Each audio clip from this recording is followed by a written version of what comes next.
All right, hello. Welcome to the first podcast. First episode. My name is Becky, and this is Good Morning with Becky.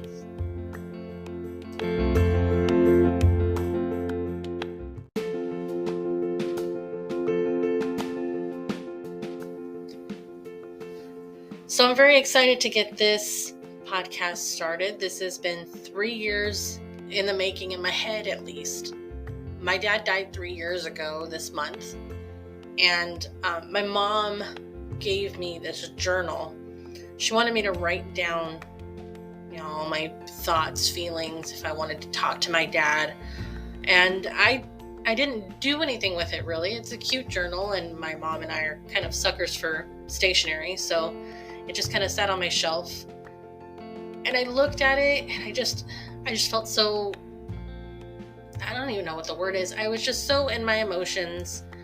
And the fact of the matter is, my dad is gone. And instead of just writing in paper, I just wanted him back. And if, of course, those kind of fairy tale thoughts that we have when somebody dies, if there was a phone to heaven, I would call and stuff. I would rather that and take a pen to paper and write down some things that, let's be honest, he's never going to read. So my first real coping with my dad's death actually converted into what became his obituary. It was really like hands-on way for me to like honor him and let everybody else know who he was. After I wrote that obituary, I got actually a lot of compliments. I'm not in any way like some poet or writer. I mean, I'm totally into music. I grew up in band, and I've written a couple of songs, I guess. But I wouldn't consider myself like somebody who's like English literature writer or whatever, So I got a lot of response from my dad's obituary. Now, why would an obituary really create a response? Well, think back 3 years ago was 2020, and it was the year of the Rona. So my obituary actually caught people's attention, like the San Diego Tribune. They were doing different tributes on people who had passed away due to the virus. So his obituary, or like a piece of his obituary, and like another like little insert that we did, me and his wife did, ended up in the San Diego Tribune. So that was kind of cool. But it was difficult. And I'm going to tell you right now, if you have never experienced, for whatever reason, if you've never experienced anybody's passing in your life, every death or loss is going to affect us differently. Whether it's you've lost your grandparent, maybe a friend, even if you've lost a pet. Think about it right now. We kind of experienced like a national kind of grief with this story about the Titan submersive. Regardless of what your thoughts are on the whole situation, the fact is losing 5 people was kind of a national grief, because we kind of thought like, oh man, they might make it, and well, they didn't. So there's a lot of things that affect us when it comes to death, loss, even when we're watching our favorite TV shows. You know what I'm talking about. You've got to know that feeling when they kill off one of your favorite characters and you're just it just hurts so damn much. So the purpose of this podcast is to really just, I know it's uncomfortable. I know death is uncomfortable. Thinking about what happens when we're gone, or that feeling of how am I going to survive when so-and-so passes? Like those things, they suck. I can't tell you how much they suck. But the fact is, all of us at some point, like I said, whether it's real or not, person or animal, will experience grief. And I want to experience it realistically and like in a layman's terms, okay, in no way, shape, or form am I a licensed anything. I'm not a therapist. I'm not a counselor. I don't long to be one either. I just want to be another voice, friend, person to help guide you, I guess, in your grief process. Maybe you're in the middle of grieving. Maybe you have some like pent up feelings about death, perhaps. Maybe you haven't really thought about it before. Maybe you're like, oh, this is something that people experience. I live under a rock. I don't know. Well, maybe it's just that one person that died in that TV show and you just can't handle it. It's been years. Whatever the case is, I hope that this will serve as like a fun way to go about it. That sounds so weird, I know. Okay, but death doesn't have to be such a drab and dreary and morbid topic, you know. That's the other thing that inspired me to try to honor my dad. You know, I had so many different experiences with death as I was growing up, you know, grandparents passing away. I lost a sibling to suicide. There's a lot of different things that I've seen. And a couple of years before my dad passed away, we talked pretty openly about that. You know, what was it that he wanted before he died? I even got comfortable enough to say, hey, Dad, I know that this is not the ideal. And in no way do I hope this happens. But what are you going to do if I go first? And can I tell you what I expect out of my funeral, I guess, if I go?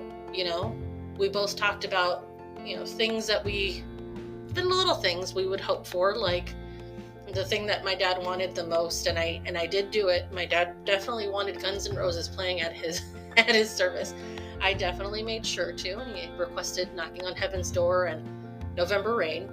I threw in Don't Cry because, well, it's a pretty good song if you ask me for such an occasion. And I kind of told him what I wanted as well as far as music. You know, we talked about people that we would hope would show up to our funerals and people we didn't want to show up at our funerals. We talked about so many different things, even to like, what would you do in the event of the zombie apocalypse, you know, kind of thing. And I mean, we're pretty crazy, but pretty open about talking about it. And I think that helped a lot. When my dad died, I had instructions. I had a guide to what to do. If I could criticize my dad for one thing, though, and you'll hear my emotions, and that's completely fine. This is what we want, okay? One thing that I wish my dad would have left me is some kind of instructions on what to do once he was gone. As far as my grief, it was difficult. Hearing that he had passed away and literally feeling like I only had about a minute to do what I'm doing now, a minute to grieve and cry. And I remember my family had asked if I was okay, and I said no, because I only get this minute, and then I gotta hit the ground running. I gotta start calling everybody. I gotta start figuring out how I'm gonna deliver the news, and I gotta start figuring out his services and what we do. And on top of that, you know, reminder, it was 2020. It was in the middle of the virus. It was a very difficult thing to have to go through. And while I did not do it alone, it was a seemingly lonely process. And I imagine even without the virus, that's exactly what people feel when the world kind of stops when somebody passed, and now you've got to hit the ground running yourself.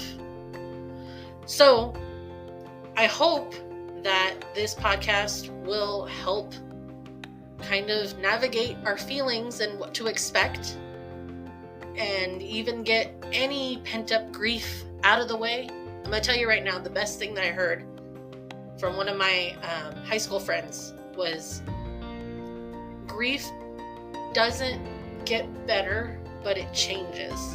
And in the past 3 years, I have seen the change. I've felt the change. And through all of my experiences with grief, from the time that I can remember, the earliest person passing away, probably my dog, Brownie. I can't even remember how old I was, probably 5, 6, 7, to the first human that I remember, my great-grandfather, my grandma's father. I believe I was 9. Those experiences from then till now, I've really learned a lot about grief and preparing for it, and it just makes so much more sense right now, especially after having gone through 2020, to destigmatize this feeling of like, no, we don't talk about death, because then once we start talking about it, people are going to start, left and right, start dropping like flies. No, I don't think that. So I hope you'll stick around with me. I hope that I can make it as comfortable as possible for you. I'm very much the type of person, I laugh to keep from crying. And I'll be honest with you, I made so many terrible jokes at my dad's viewing. But this is terrible, and I'll leave it at this, okay? My grandma, she's the mother of my dad, recognizing that no parent at any age should bury their child. I felt really bad watching her go up to the casket and see her only son there. At some point, she had asked me, "Can I kiss him?" To which me and my smart ass said, "I don't know, you want me to ask?" So, come on, you gotta just go through life being able to laugh at some of the way too serious stuff that's put in front of you. So like I said, this is pretty much a good preview, I think, of what we're gonna find. I'm hoping to get some interviews. Anybody who's willing to share their story on their loved one that's passed away and how it's made them feel, maybe how to cope with that loss specifically, more than welcome to. Go ahead and send me an email, message, flare gun, shoot me a Hogwarts owl, however you want. I'll be here. And this is it. This is what we're looking at. So I'm very excited, and thank you for listening. If you've listened all the way through, I appreciate it. It's Good Morning with Becky.